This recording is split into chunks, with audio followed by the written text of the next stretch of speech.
Como saber se uma pessoa ela não está atingindo o seu potencial mental máximo? Isso é interessante. Cara, eu me sinto assim sempre. Luca, mas aí... Você tá sempre no máximo? Não, eu sempre sinto que eu não estou no máximo. Entendeu? Que eu poderia Entendi. estar. E isso me deixa triste. Depois eu dar um testemunho pessoal, mas deixa eu entender de vocês. Como que eu faço para entender se eu não estou? Eu acho que cada um vai ter realmente um padrão, mas para cada, né, para cada tarefa, você tem um padrão mediano ali, né? Você pode só assim, bom, se você é um trader, né, um day trader, você sabe qual é um padrão mediano do cara tomar decisão rápida, do cara realmente olhar as ações, ou olhar os dados da ação, se está caindo, se está subindo, e um delta T ali que ele vai ter uma atitude. E você também vai ver no resultado, né? Pô, o cara sob pressão toma boas decisões. Então, um trader, né? Vamos falar de um trader que é um assunto que vocês falam bastante. Se por um acaso o cara tem um histórico, né? Vamos pensar no day trade que é mais fácil a gente raciocinar, né? Se o cara tem um histórico dele só tomar decisões erradas, fala assim, bom, o cara não é um alta performance. Então existem muitos motivos, aí você precisa investigar, você comparou a performance com alguma referência, ele está abaixo da média. Eu falo assim, a mediocridade, ela é interessante quando você deseja ser medíocre. Agora, se você pretende se destacar naquela área e você está na média, não é uma coisa tão interessante, você precisa tentar investigar o que está acontecendo. E ser medíocre está ok, desde que você aceite, né, aonde você vai ser medíocre e que você tenha isso como um objetivo, né? Fala, cara, por exemplo, sei lá, vou jogar golfe, eu não quero ser um Tiger Woods, eu quero só jogar lá para me divertir, posso ser medíocre. Então, acho que a primeira coisa é você ter uma referência dessa tarefa. E a segunda coisa é você, dentro do seu padrão, você analisar o seu padrão, dentro do seu padrão você analisar as oscilações, porque a grande sacada para ser um alta performance é você diminuir o número de oscilações, porque tem muitos dias que às vezes você está empolgado pra caramba, às vezes você está criativo, você vem aqui, não erra nenhuma palavra, fluidez verbal, etc. No dia seguinte, caramba, só tropeça, grava de novo, faz mais um. Então você tem uma menor oscilação. Quando você repara, assim, os caras muito alta performance, pega um Kelly Slater, por exemplo, cara, campeão muitas vezes mundial de surf, pô, o cara ele tem uma oscilação da performance muito pequena, ele tá sempre bem. E às vezes você pega um cara que o cara faz uma manobra brilhante, mas ele faz uma vez e depois ele erra 10 vezes. Então, você teve primeiro a referência do mercado, primeiro a referência daquela tarefa, depois você entendeu o seu padrão e vai entender a sua oscilação. Aí você sabe se você está performando bem ou mal. Uhum. Cara, mas olha só, eu achava que eu era bom, por exemplo, em gravar podcast, tá? E aí eu achava que eu era um cara de alta performance nisso. Por quê? Porque eu era acima da média, me considerava um cara bom nisso, mas aí eu descobri, depois de, por exemplo, cuidar um pouco mais da minha saúde, que a minha mente ela vem um pouco mais leve pro episódio. Eu comecei a sentir isso recentemente, mas eu não conseguia perceber isso antes. Então hoje eu consigo raciocinar diferente.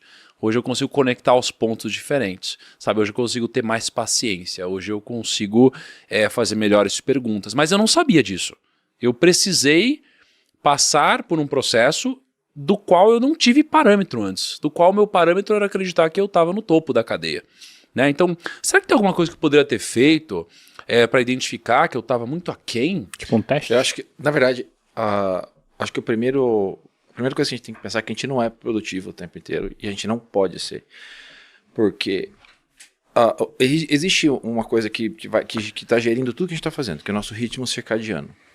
Por mais que exista, né, a gente liga de manhã e desliga de noite, a gente tem que entender qual é o horário que a gente é mais produtivo. Porque se o seu corpo ele pede, se você é daquelas pessoas que produzem mais, por exemplo, de manhã, então usa o seu potencial de manhã. Não força à tarde, porque amanhã vai ser ruim. E assim vai indo. Então, muito provavelmente, quando a gente melhora a nossa performance mental, é quando você faz um recover bem feito. Então as pessoas elas têm uma busca muito frenética por produzir, por render, por isso, aquilo, e esquece de fazer um recover. Porque e esse tempo de recovery, e o que a gente faz, né, no nosso estilo de vida de recovery, faz com que a gente seja cada vez mais produtivo.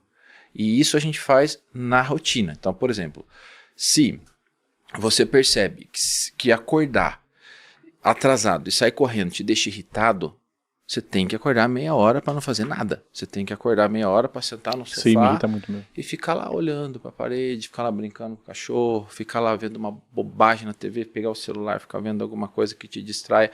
Porque se você chega esbaforido, nervoso, 4, 3 horas do seu dia vão ser perdidas. Porque até você dar uma baixada naquilo ali e entrar numa sintonia, você não vai conseguir evoluir. Então, tenha disciplina na rotina. Não é só rotina, tenha disciplina na rotina. Então, se você sabe, por exemplo, eu rendo muito bem de manhã. Eu acordo 5:30 da manhã, faço as minhas coisas, faço as minhas meditações, vou lá, faço um shot para mostrar para o meu corpo que eu acordei. A gente tem que dar esse comando, a gente tem que dar o comando certo. Se a gente está atropelando, sai correndo, você não dá esse comando. Teu corpo vai entender que é para você acordar para alguns neurotransmissores serem modulados 2 horas depois. Você já perdeu muito. Então você dá esse comando. Quando você dá esse comando certo, você já vai na sua função muito mais produtivo. Só que como é que faz? Para acordar mais cedo para não fazer nada? Eu prefiro ficar na cama. Eu prefiro muito mais dormir. Tá. Não é questão de preferir, é questão do como que tá. É só você pensar. Pensa o seu dia agora. Da hora que você acorda até a hora que você dorme. Quais são os horários que você produz mais e qual horário que você produz menos? Tem muito sono? Cara, eu tenho muita dificuldade em saber qual horário que eu produzo mais. Até hoje eu não sei. Tem gente que fala, eu produzo mais de noite, produzo mais de manhã. Mas será Como que é eu posso identificar isso? Uma pergunta. Você produz mais no começo ou no fim da semana? Na segunda ou na sexta? Isso é importante. Não saberia cara, dizer. difícil. Eu sei. O Do meu... primo? Do primo eu não sei também. Nossa, eu vou arriscar. Eu vou arriscar dizer meio que terça-feira, talvez. Vou arriscar. Excelente resposta.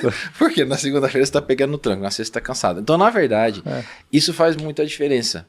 Porque depende do teu fim de semana, o que você conseguiu de descansar. A maioria das pessoas não produzem bem na segunda porque não faz recover no sábado e domingo. Uhum.